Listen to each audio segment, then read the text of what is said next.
September is Suicide Prevention Month, and a Winston-Salem father is holding on to hope that his son's story could be instrumental in helping other families. He sat down with WXII 12's Joshua Davis to share that powerful story and more on how the community can get involved to make a difference. Bob Navarre tells me the first thing on his mind when he wakes up and the last thing he thinks of when he goes to bed is his son, Nicholas. He says he keeps his son's name and memory alive by using his story to help others going through a similar type of pain.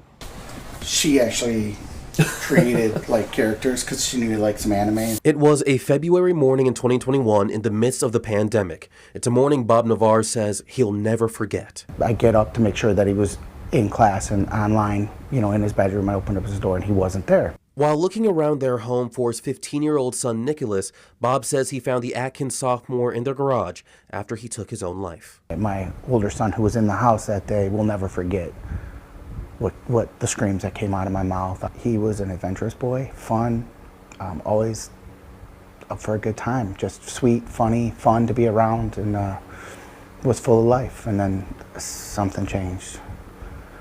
Something changed sometime in 2020. I think that is the pandemic and being home from school. I think it was just the depression and anxiety from being isolated and away from your friends. Since that day, Bob has dedicated himself to keeping his son's name alive, working with the American Foundation for Suicide Prevention to help other people and families grappling with suicide. The misconception is, we don't talk about it, you'll get over it. He's a teenager, he's going through a phase, he'll be okay.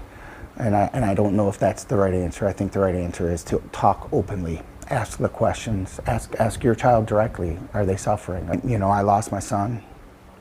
I can't go back in time. I can't fix that. But if I can help another parent reach their child, and therefore, that child is able to get better, to feel better, and if I can help that parent not experience what I've experienced,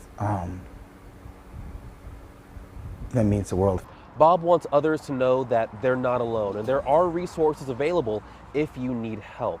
He's encouraging anyone and everyone in this community to take part of the Out of the Darkness community walks to raise awareness for suicide prevention. We'll have a link to more information about that event on WXII12.com. And for Forsyth County, I'm Joshua Davis for WXII 12 News. Joshua, thank you. And if you or a loved one is struggling with thoughts of suicide, help is available. You can call or text to 988 to reach the National Suicide and Crisis Lifeline.